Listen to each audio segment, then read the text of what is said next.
जय श्री राधे। जय श्री राधे।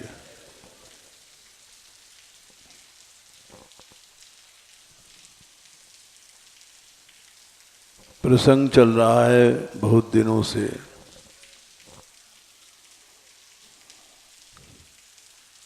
कि साधक को प्रारंभ से ही भक्ति के मूलभूत भावों को दृढ़ता से पकड़ना चाहिए, नहीं तो ये कमियां लीला काल में भी बाधा देती हैं।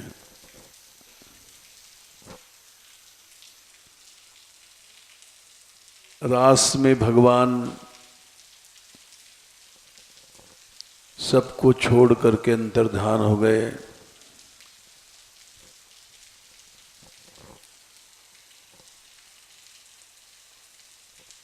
मध्य रास में और रास के प्रारंभ में भी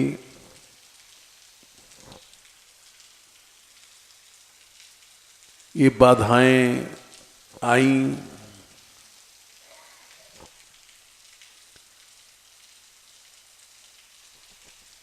यहां तक कि गोपियों ने शरीर छोड़ दिए, अपने गुणमय शरीर जितने थे।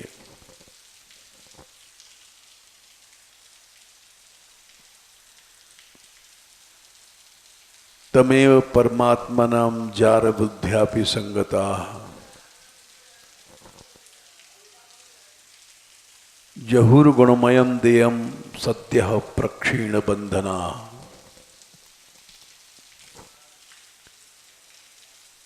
सब बंधन नष्ट हो गए। जो बाधक तत्व थे, बाधक तत्व ही बंधन बनते हैं।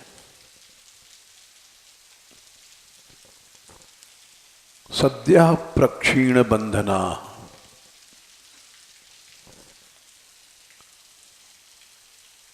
वे सभी बंधन जब नष्ट हो गए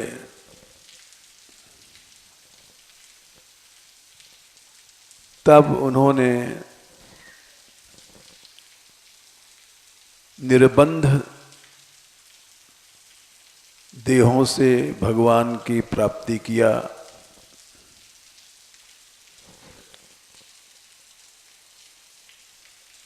तो इसलिए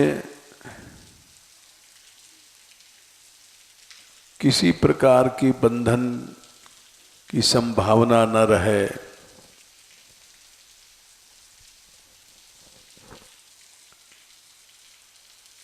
ये बात तो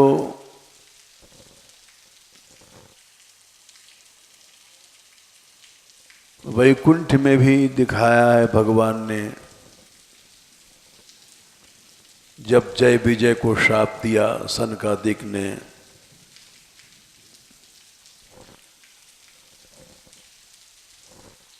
तद्वाम अमुष्य परमस्य विकुंठ भर्तु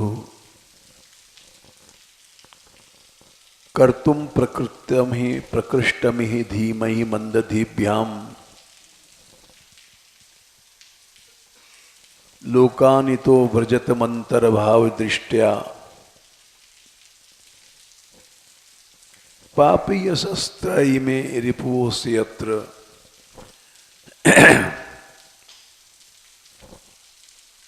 जय विजय को शाप दिया था सनकादिक ने, तुम्हारे अंदर अभाव दृष्टि आ गई,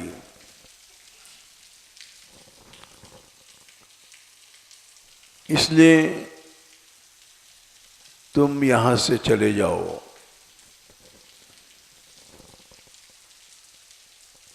लोकानितो व्रजतम, वहां चले जाओ उन लोकों में जहां माया है।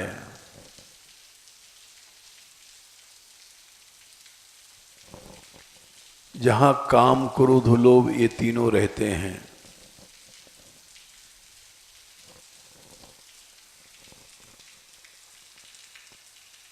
ये तुमको नचाएंगे, आक्रमण करेंगे।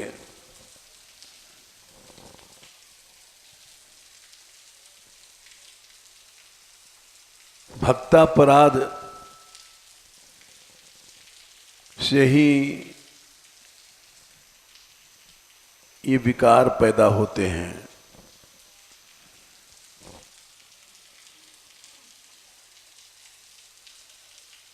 काम क्रोध लोभ, भक्तापराध नहीं करे तो ये पैदा नहीं होंगे।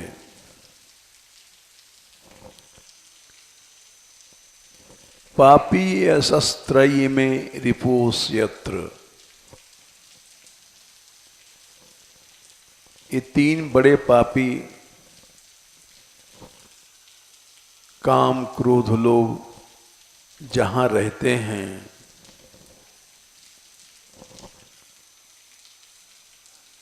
इस माया की नगरी में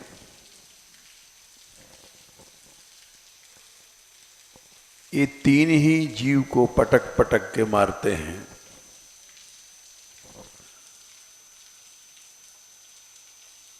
काम क्रोध लोभ, और इन्हीं के कारण जीव बार बार पाप करता है।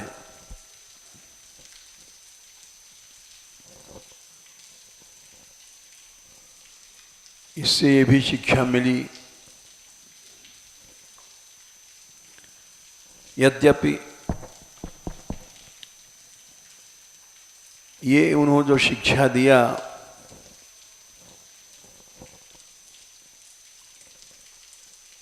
ये उनकी इच्छा थी। वैकुंठ आदि धामों से कर्म करना और उसका फल भोगना ये सब नहीं है।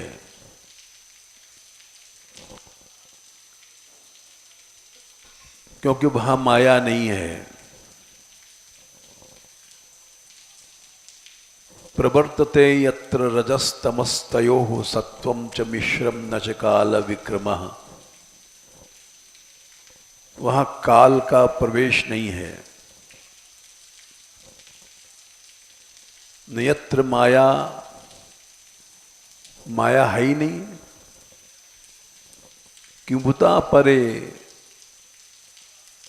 जब माया नहीं तो माया के बाल बच्चे कहां से आ जाएंगे।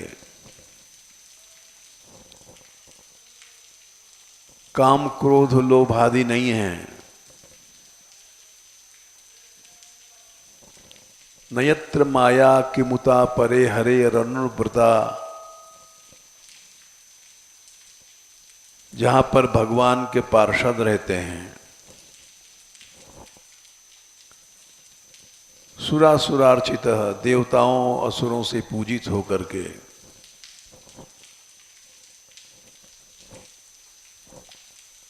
समस्त देवता उनके पूज्य हैं, वे भगवान के पार्षद,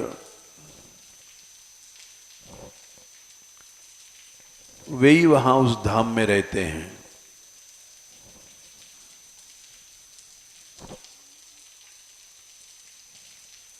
तो वहां तो काम क्रोध लोभ आदि है ही नहीं है।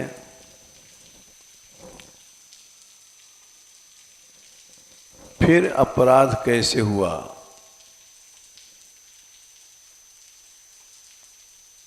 उनको थोड़ा सा गुस्सा भी आया था, मद भी हुआ था, छड़ी लगा करके रोका था।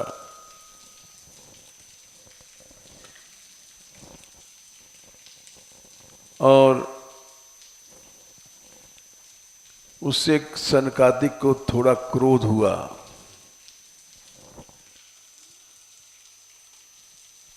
वहां श्लोक आता है कामानुजेन,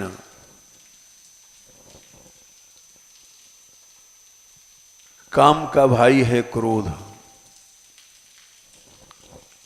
अनुज कहते हैं छोटा भाई।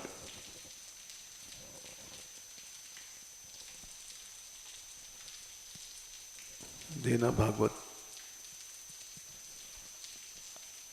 वहां सनकादिक को क्रोध हुआ,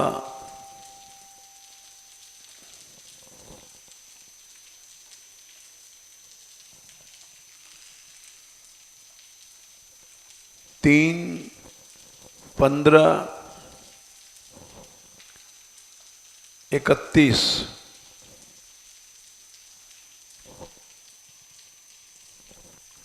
इसमें लिखा है ताभ्याम मिषत्सु अनुमेषु निषिध्यमाना स्वरहत्तमा ह्यपि हरे प्रतिहार पाभ्याम ऊचु सुहृत्तम दिदृक्षित भंग ईशत कामानुजेन सहसा ता उपप्लुताक्षा।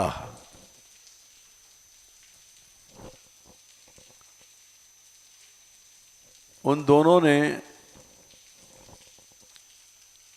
इसके पहले बेंत लाठी लगा करके चारों को रोका था।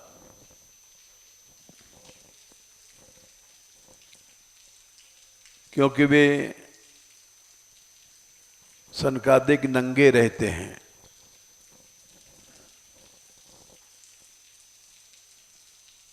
नंगे नहीं जाना चाहिए, ये मर्यादा भी है। तान वीक्ष्य वातरश्नांश चतुरः कुमारान।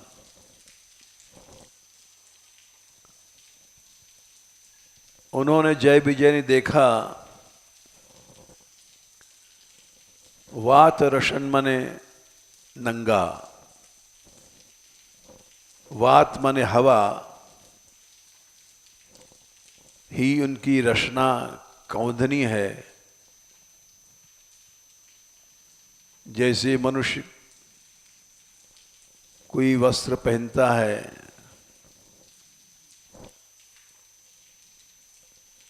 तो उसको रोकने के लिए साधु भी लोग भी आड़बंद लगाते हैं। या स्त्रियां लहंगा पहनती हैं तो उसका नारा होता है क्षौमं वासः पृथु कटितटे बिभ्रति सूत्र नद्धम। लिखा है यशोदा जी लहंगा जो पहन करके दही मथ रही थी, सूत्र नद्धम, लहंगे में जो नारा जो डोर होती है उससे कस के बांधा हुआ था। क्षौमं वासः पृथु कटि तटे बिभ्रति सूत्र नद्धम।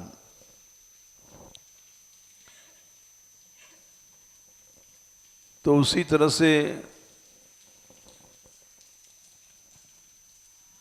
इनका जो वस्त्र था, वस्त्र तो था ही नहीं। वात माने हवा, हवा ही उनका वस्त्र था, हवा ही कौंधनी थी। यानी एकदम दिगंबर। तो जय विजय ने देखा कि वैकुंठनाथ और वैकुंठेश्वरी महालक्ष्मी इनके सामने नंगा नहीं जाना चाहिए। और ये तो वात रसांश, हवा ही इनकी गोंधनी है, हवा ही इनका पहनने का, साधु लोग जैसे पहनते हैं,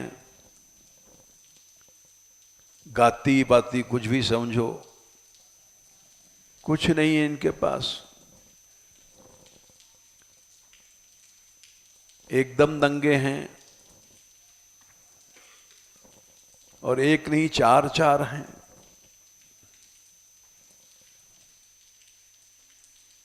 तो इसलिए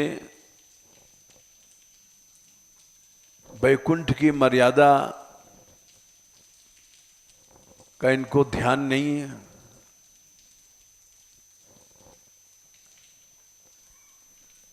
एक महात्मा थे हमारे पास, बहुत साल से नहीं आए। वो नंगेश्वरी थे।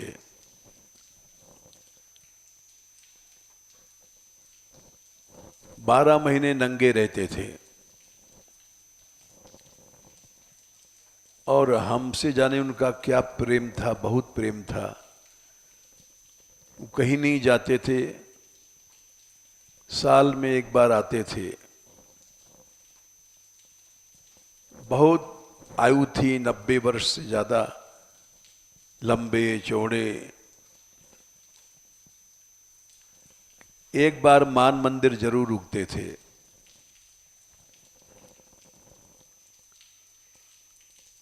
और यहां से जब जाते थे कभी कभी रात में श्री जी के दर्शन करने,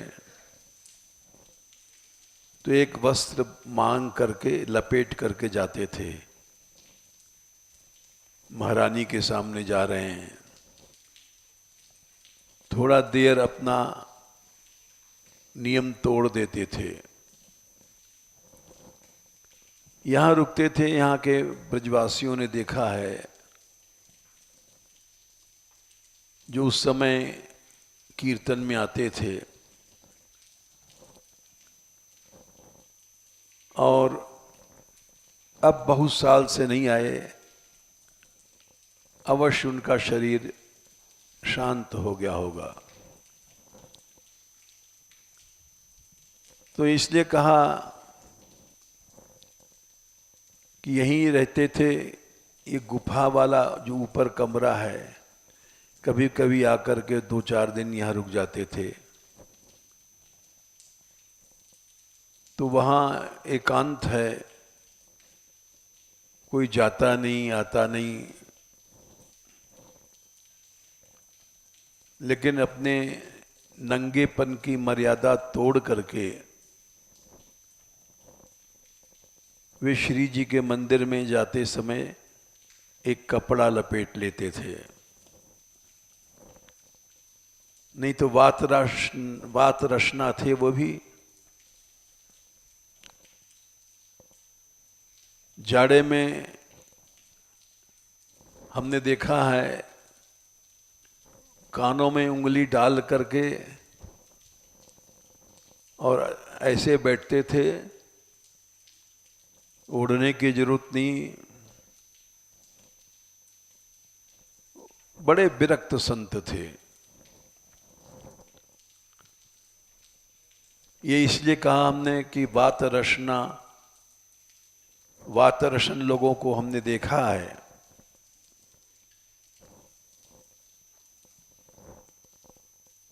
ऐसे वे सनकादिक वात रसनांश,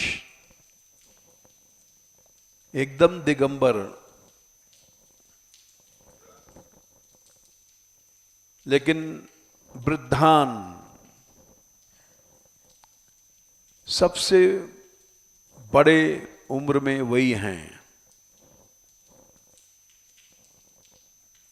लेकिन दशार्ध वयसो, हमेशा 5 साल के बने रहते हैं।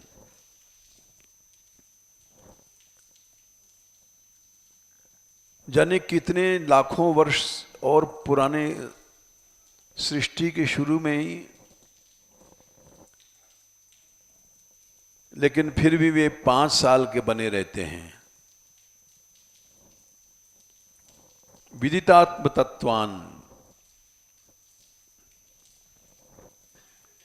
आत्म तत्व के ज्ञाता हैं,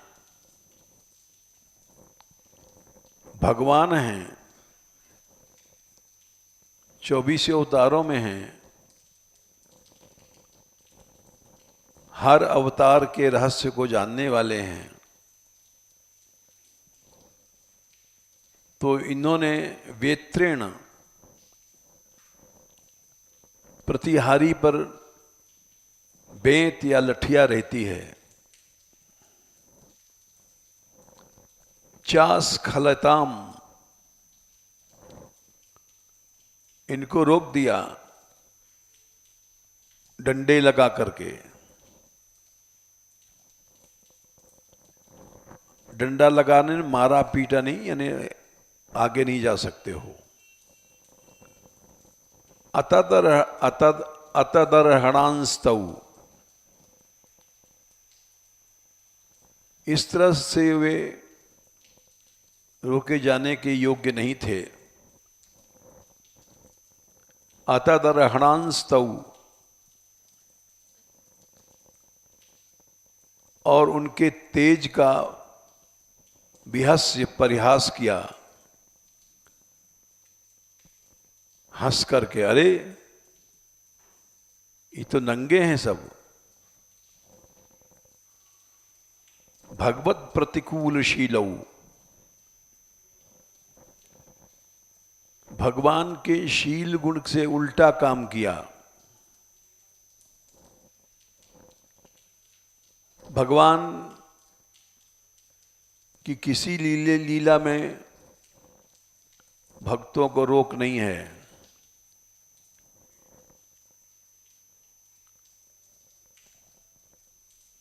जब इस तरह से दोनों ने भगवान की शील के विरुद्ध ये काम किया, भगवान कभी भी भक्त का तिरस्कार या अपमान नहीं सह सकते। भक्तापराध भगवान को प्रिय नहीं है। यहां तक कि सब पाप क्षमा हो जाता है, भक्तापराध क्षमा नहीं करते। सुनु सुरेश रघुनाथ सुबाहु,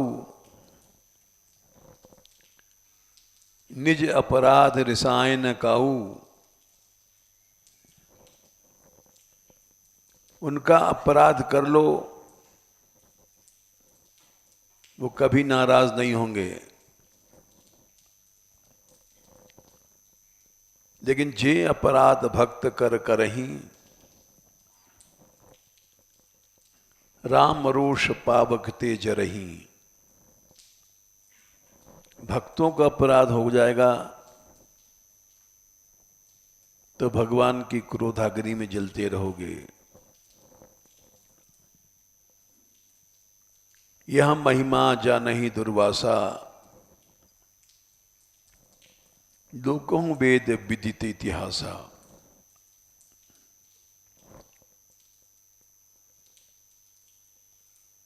तो भगवान के शील के विरुद्ध उन्होंने काम किया।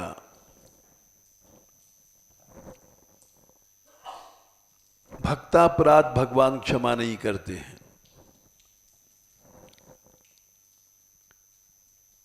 ये 6 प्रकार को होता है। हंति, भक्त को मारना। निंदति, निंदा करना, निंदा सुनना। 2 द्वेष्टि, द्वेष करना।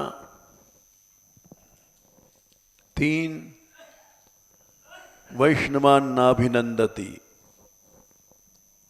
भक्त आया उसका स्वागत नहीं किया। 4 क्रुध्यते, क्रोध किया। 5 याति नो हर्षम, उसको देख करके प्रसन्न नहीं भय। ये 6 प्रकार का भक्तापराध होता है। दर्शने पतनानि षट, तो उन्होंने प्रसन्नता की जगह उनको बेंत लगा करके रोगा।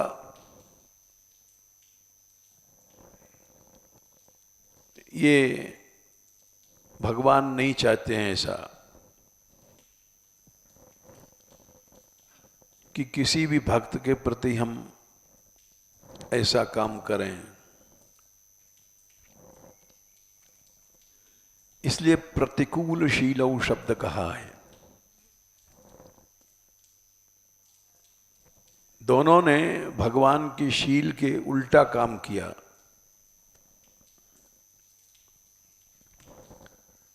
ताभ्याम मिषस्सु अनुमेषिषु, और जितने और अनिमिष वैकुंठ के पार्षद देवता थे वो सब देख रहे थे।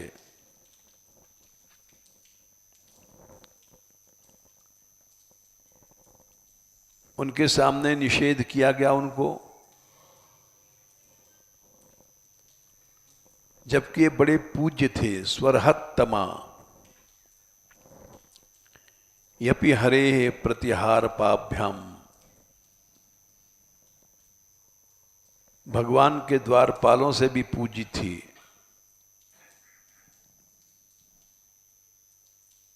उस समय उनको क्रोध आया। क्यों आया? सुरतम दिदृक्षित भंग, सुहृतम माने भगवान को दिदृक्षित, दिदृक्षित माने देखने की इच्छा थी, वो नष्ट हो गई। जब भीतर जाएंगे नहीं तो दर्शन कैसे होगा?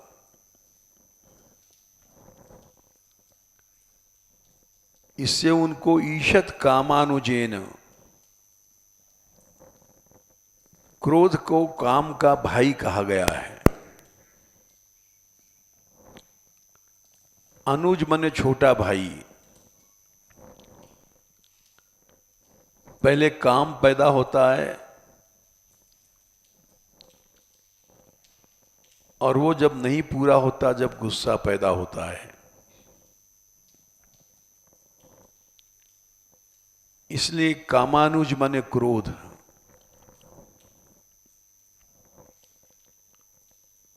उससे उनके सहसा माने अचानक क्रोध उनकी आंखों में उतर आया। जब गुस्सा आंख में उतरता है तो आंख या तो लाल हो जाएगी या टेढ़ी हो जाएगी, नेत्र टेढ़े हो जाएंगे, वक्र हो जाएंगे, भौं टेढ़ी हो जाएगी। तो इससे पता पड़ता है कि गुस्सा इनको आ गया है।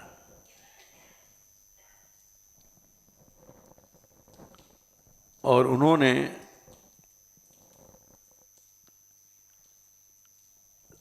कहा उनसे, चारों मुनि लोग बोले,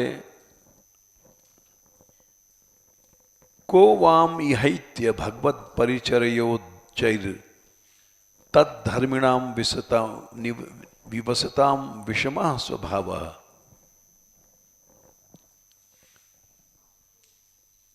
ये तुम दोनों को, वाम माने दोनों को, इस वैकुंठ को प्राप्त करने के बाद भी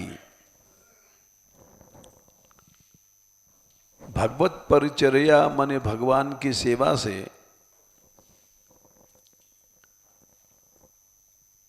जो सबसे ऊंचा धर्म है, उस धर्म वालों में निवास करते हुए तुम्हारे में विषम स्वभाव क्यों आया?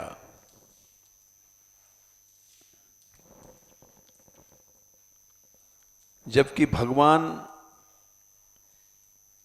तस्मिन् प्रशांत पुरुषे गत विग्रहे, भगवान सदा शांत उनका स्वभाव है। गत विग्रह, कोई वहां विग्रह माने लड़ाई झगड़े के कोई संभावना नहीं है।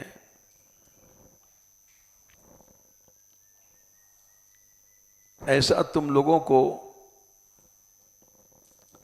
अपनी कुहक माने कपट से ये शंका वाला स्वभाव पैदा हुआ, क्यों हुआ? इसके माने तुम्हारे अंदर कपट है।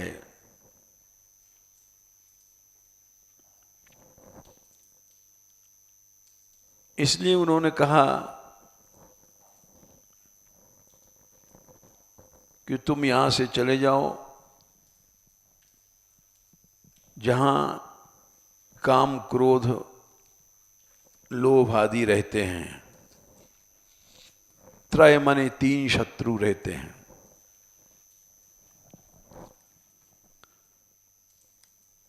ऐसा भी कहा गया है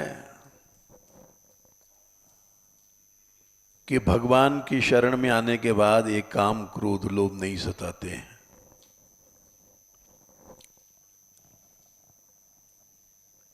फिर हम लोगों को क्यों सताते हैं? उसका कारण है भक्तापराध।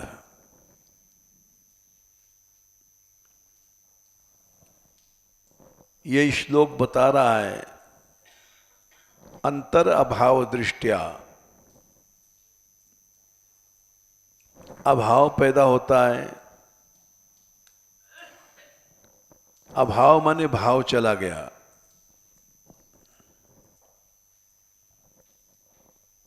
जब भाव चला गया तब यहां 3 काम कूदेगा, या क्रोध कूदेगा, या लोभ कूदेगा।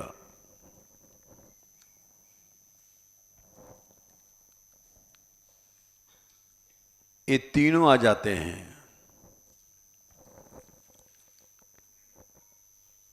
भक्तापराध से ये तीनों आते हैं।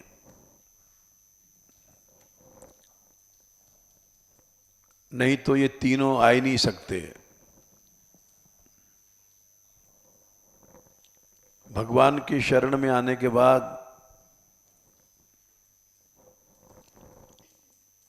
अभाव से भक्तापराध होता है। जैसे जय विजय को हुआ,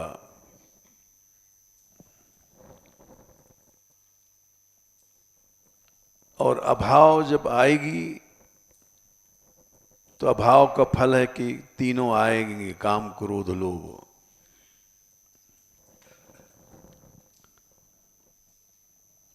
अगर भगवान के शील पर चला जाए तो निश्चित है कि ये तीनों नहीं आ सकते हैं। माया खत्म,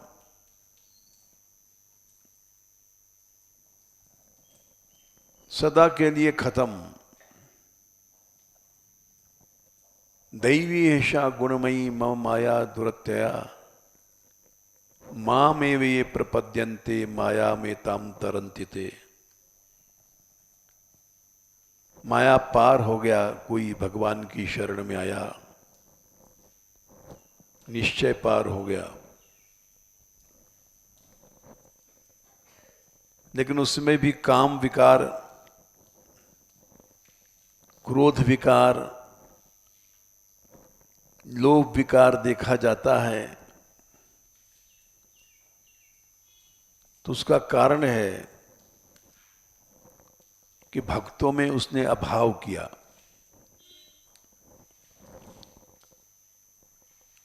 भक्तों में भाव रहे तो ये तीनों नहीं आ सकते। भक्तमाल में यही लिखा है। और भक्तमाल में नहीं बल्कि ब्रह्मा जी ने कहा है श्रीमद् भागवत में दूसरे स्कंद में 7वें अध्याय में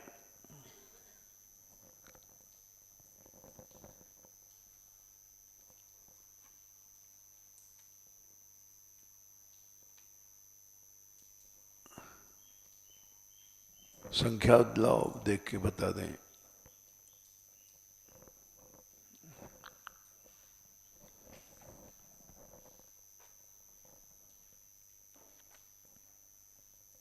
यदि भक्तों की का शील अगर मिल जाए, यानी उनसे उनका कैसा स्वभाव होता है,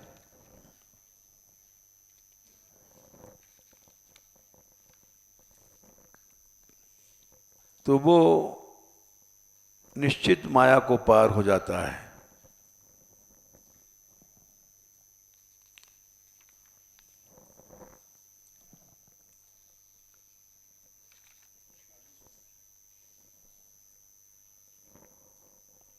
हाँ 46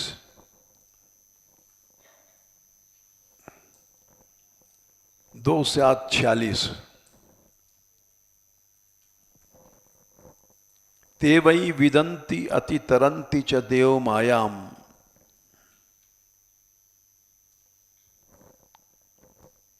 भगवान की माया को जानना ही कठिन है और पार करना तो असंभव है।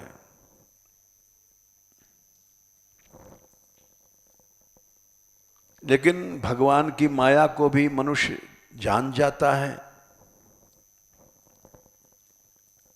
और पार हो जाता है। ते वै विदन्ति अतितरन्ति च देव मायाम, बोले कौन? स्त्री शूद्र हूण शबरा अपि पाप जीवा। स्त्रियां शूद्र ये सब पाप योनि मानी गई हैं।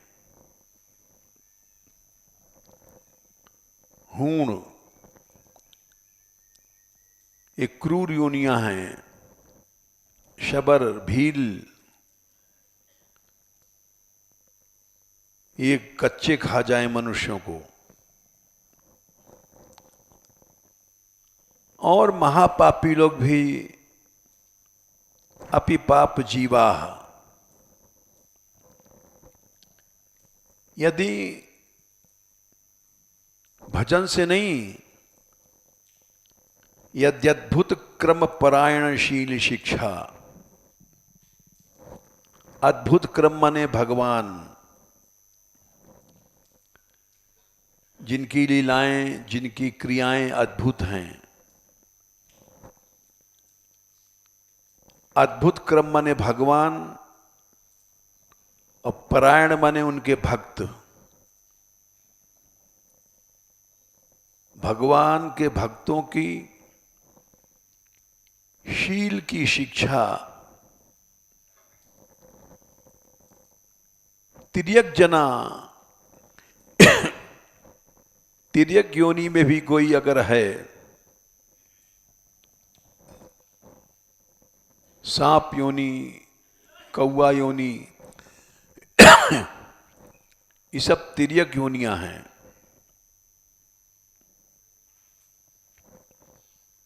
तो वे लोग भी भगवान की माया पार कर लेते हैं। फिर श्रुत धारणा, वेद को धारण करने वाले विद्वान लोग क्यों न पार हो जाएंगे। इन्हें भक्तों का जो शील होता है, जैसा स्वभाव होता है और आचरण होता है, वो जिसने सीख लिया वो सबसे बड़ा ज्ञानी विरक्त है, और उससे बड़ा साधन कोई नहीं कर सकता। इससे पता पड़ता है भक्त वही है जो भक्तापराध नहीं करता है।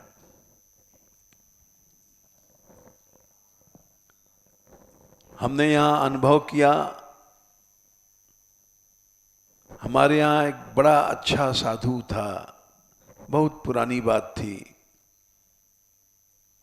केशवदास उसका नाम था।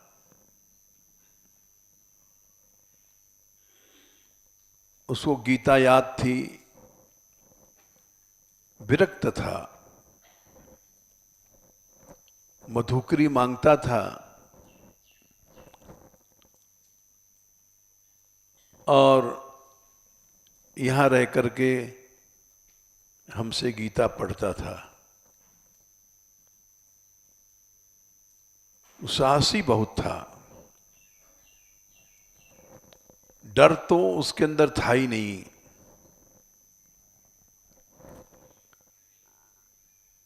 यहां तक कि इतना निडर था, एक घटना सुना दें। गिरिराज जी गया, कुछ दिन गिरिराज जी रहेंगे, तो वो ढूका दाऊ जी ये पूछरी की ओर पढ़ते हैं। वहाँ एकांत है, जंगल है, तो वहाँ जाकर के सो गया।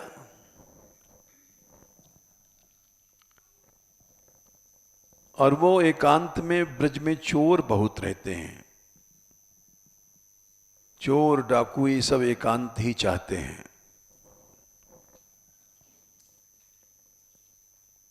तो वहां चोरों का अड्डा था, और कोई सोता था तो रात में डरवा देते थे, तो लोग भाग जाते थे। और प्रसिद्धि थी यहाँ भूत रहते हैं।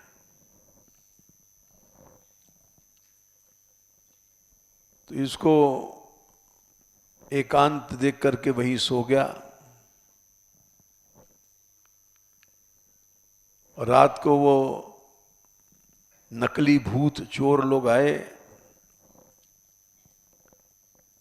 और वो डरवाने के लिए कभी आवाज करें, कभी कुछ करें। तो इसकी नींद खुली, इसने देखा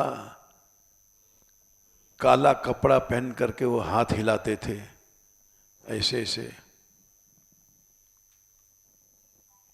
तो बड़ा निडर था, उठा और जाकर के मैं एक डंडा मारा उसके हाथ में। वो तो नकली भूत था, डरवा रहा था।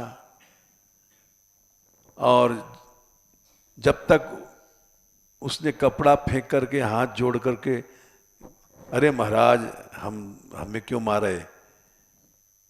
अरे तू तो मनुष्य है, मैंने तो भूत समझ के मारा। बोले महाराज भूत वूत कोई ना है, हम ही डरवा दें, लोग यहां कोई आवे नहीं। तो इतना निडर था। यहां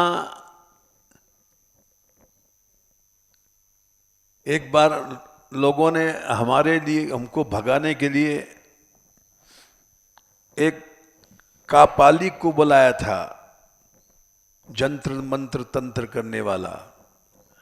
वो श्मशान में बैठ करके कुछ क्रिया कर रहा था। हमारे विरुद्ध। तो उसको पता पड़ा केशवदास को, गया वहां, उसने झापड़ लगाया और फेंक फाक दिया उसको। तो वो डरता नहीं था, लेकिन बड़ी दुखद मृत्यु भई उसकी। और क्यों भाई ये घटना हम इसलिए सुना रहे हैं कि प्रायः मनुष्य भक्तापराध पर ध्यान नहीं देता है। यहां एक ब्रजवासी लड़का रहता था,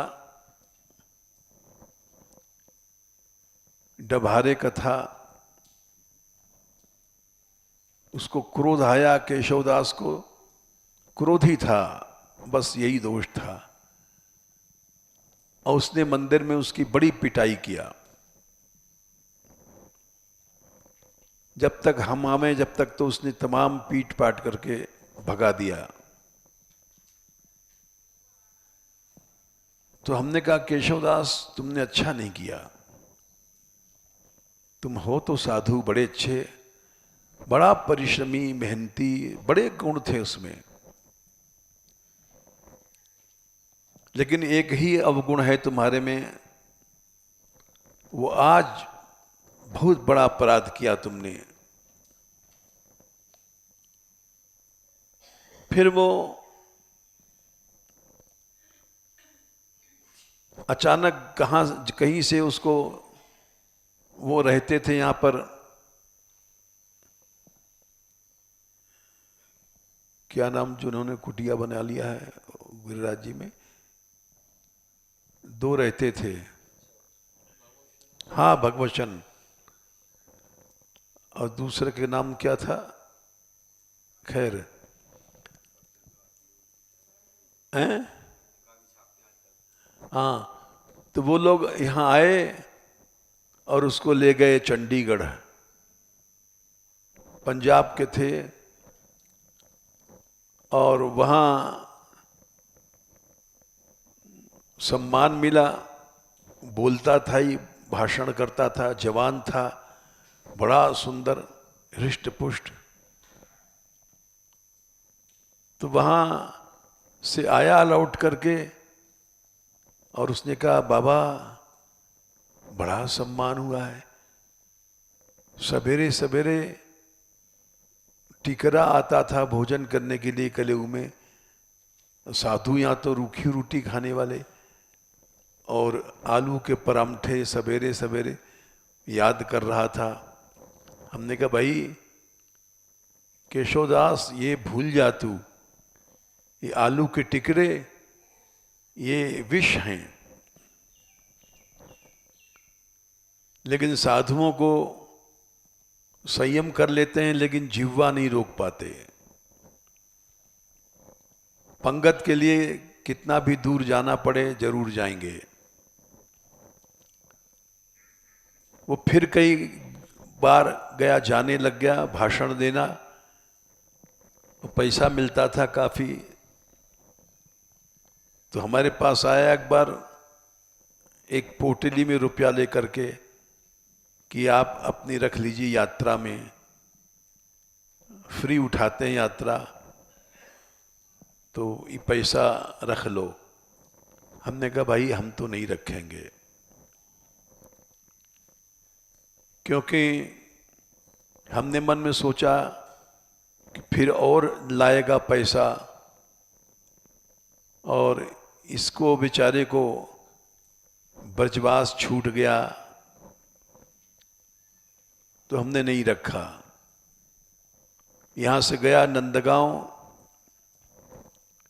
और वहाँ आसेश्वर पर रुका था। चोरों ने देख लिया पैसा वैसा, उसको जहर दे दिया और वहीं मर गया।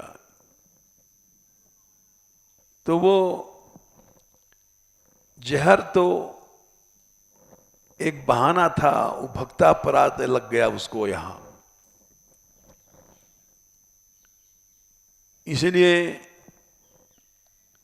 और भी यहाँ एक दो साधु रहते थे, द्वेष करते थे,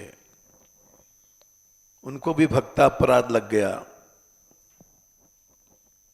तो उनका भी पतन हुआ, ब्याह किया, जाने क्या क्या किया, जबकि बहुत सेवा करते थे। अकेले नहीं, सारे कुंभ मेला का मंडप बना दिया था, अकेले एक नीलांबर ने। लेकिन हम उसके समझाते थे कि तू सेवा तो बहुत करता है, लेकिन कभी कभी क्रोध में तू अंधा हो जाता है और अपराध कर देता है, ये मनुष्य को जड़ से नष्ट कर देता है। तो हमारे सामने कई घटनाएं ऐसी भई, इसलिए इस प्रसंग को हम जब कभी सोचते हैं तो बड़ा मन कांप जाता है कि मनुष्य भक्तापराध से बचे, नहीं तो सर्वनाश हो जाता है। ये तीनों जय विजय यहां दैत्य बने, हिरणाक्ष हिरण्यकश्यपु बने, रावण कुंभकर्ण बने, शिशुपाल दंतवक्त्र बने, दैत्य बने। और भक्तापराध से ही काम भाव आता है। जैसे नारद जी ने एकांत में रामायण में लिखा है, भजन किया और उनको अहम भाव पैदा हुआ। कामदेव की सेना आई, अप्सराएं आई और रिझाने का प्रयत्न किया। नारद जी पर कोई प्रभाव नहीं पड़ा। सीम की चाप तपय कोई जास्तासु, बड़ रघुवार रमापति जासु। भगवान की कृपा से ही मनुष्य काम क्रोध पर विजय प्राप्त करता है। अहम पैदा हुआ और उनको महादेव जी ने मना किया कि तुमने जैसे हमसे कहा ऐसे भगवान के सामने मत करना। लेकिन उन्होंने सोचा कि महादेव जी ने हमको शिक्षा दिया, ये ईर्ष्या से दिया कि भगवान की दृष्टि में सम्मान बढ़ जाएगा, तो भक्तापराध लग गया।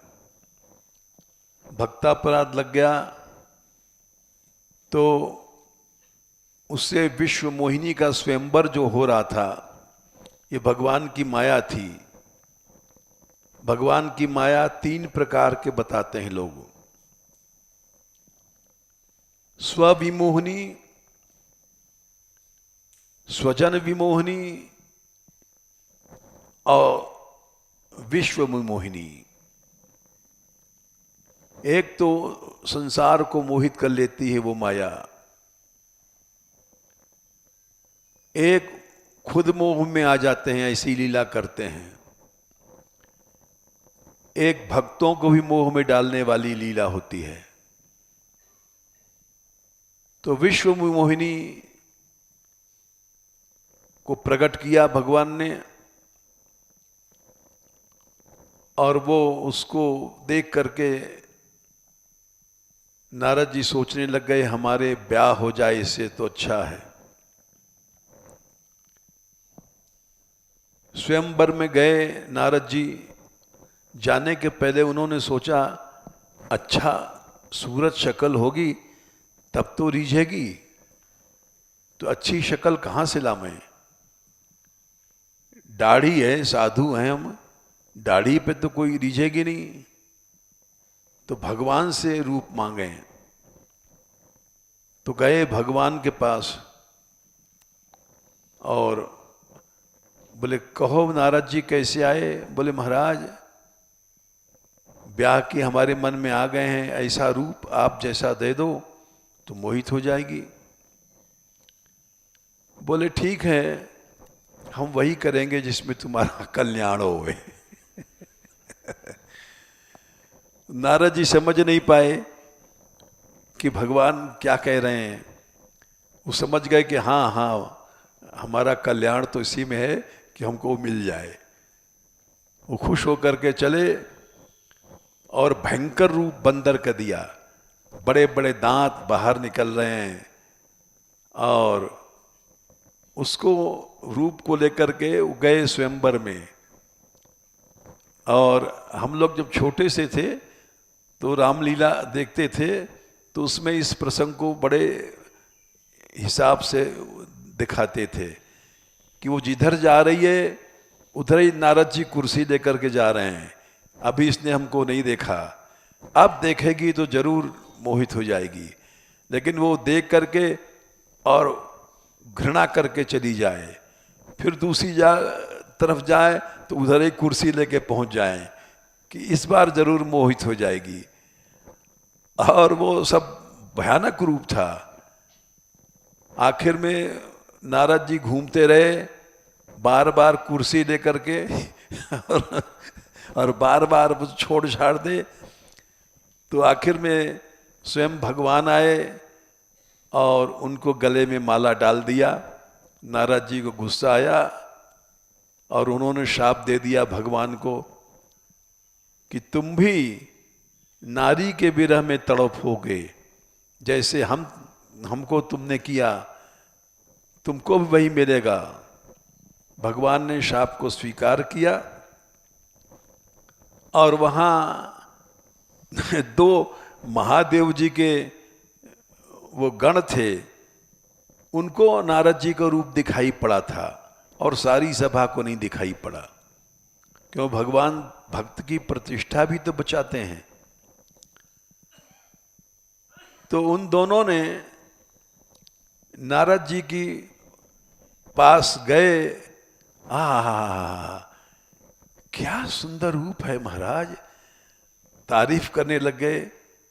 नारद जी समझ नहीं पाए, वो समझ रहे थे कि सच में रूप हमारा सुंदर होगा। तो बहुत देर हंसी करते रहे और आखिर में उन्होंने सोचा कि महाराज थोड़ा अपना मुंह तो देखो तुम। तो जल में जाके देखा तो भयंकर रूप। तब गुस्से में उन्होंने शाप दे दिया, जाओ तुम दैत्य बन जाओ, राक्षस बन जाओ। वही दोनों यहां रावण कुंभकर्ण बने। तो भक्तापराध से काम भाव आया नारद जी के भीतर। भक्तापराध से ही क्रोध आता है, भक्तापराध से ही लोभ आता है। इसलिए यहां ये शब्द आया है, पापी अशस्त्रय में रिपोस यत्र। जाओ तुम वहां संसार में जहां ये तीनों काम क्रोध लोभ तुम्हारे ऊपर हमला करेंगे और तुमको नचाएंगे। ये शिक्षा दिया भगवान ने। तो इसलिए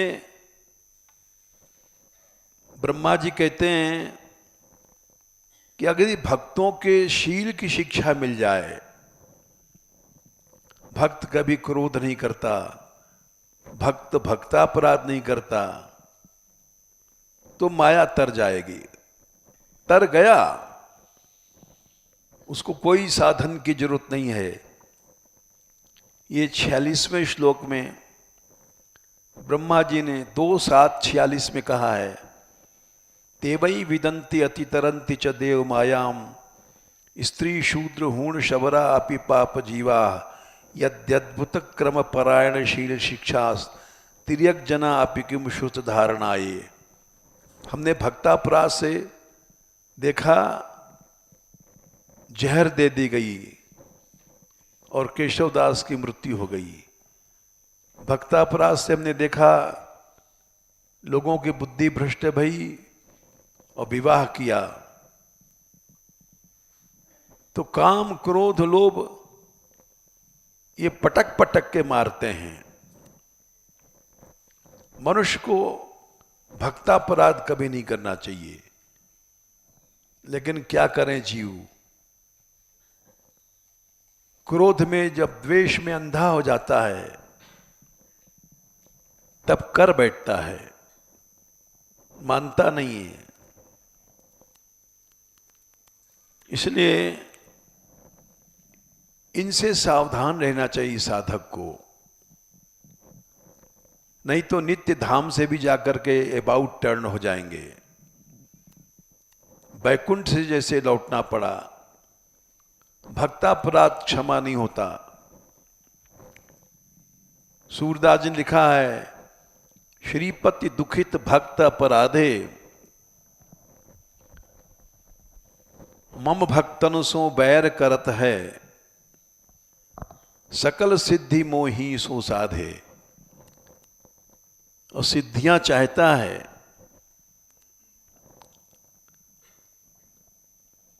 ये नहीं हो सकता। आरत सहित मोहि आराधे, मेरे सामने आर्त भाव से रोता भी है। संतन द्वेष दोहिता करके, आरत सहित मोहि आराधे, भगवान के सामने आर्त भाव से रोता है, कृपा दे दो प्रभु, और कर रहा है भीतर से भक्तापराध, तो भगवान प्रसन्न नहीं होते हैं। सुनो सबय बैकुंठ निवासी, चाहे तुम यहां धाम में नित्य धाम में पहुंच गए हो, लेकिन ये नहीं सोचो कि हम माया पार कर आए हैं। तुम माया पार कर चुके हो, लेकिन भक्तापराध हम कभी क्षमा नहीं करते हैं। सुनो सकल बैकुंठ निवासी, सत्य कहो मानो जिन खेद, तिन पर कृपा करो मैं कैसे, पांव को पूज कंठ को छेद। मेरे पांव की तो पूजा करता है और मेरा गला काटता है। जनसों बैर प्रीति मोसों कर, मुझसे प्रेम कर रहा है, मेरो नाम निरंतर लई हैं, निरंतर भजन कर रहा है। सूरदास भगवंत बतत हैं, मोय भजय पे जमपुर जई हैं। निश्चय उसको नारकी योनि मिलेगी। इसलिए ये प्रसंग चल रहा है बहुत दिन से कि भक्ति की मूलभूत बातों को समझना जरूरी है, और नहीं तो भगवत धाम तक से लौटना पड़ता है। जय श्री राधे।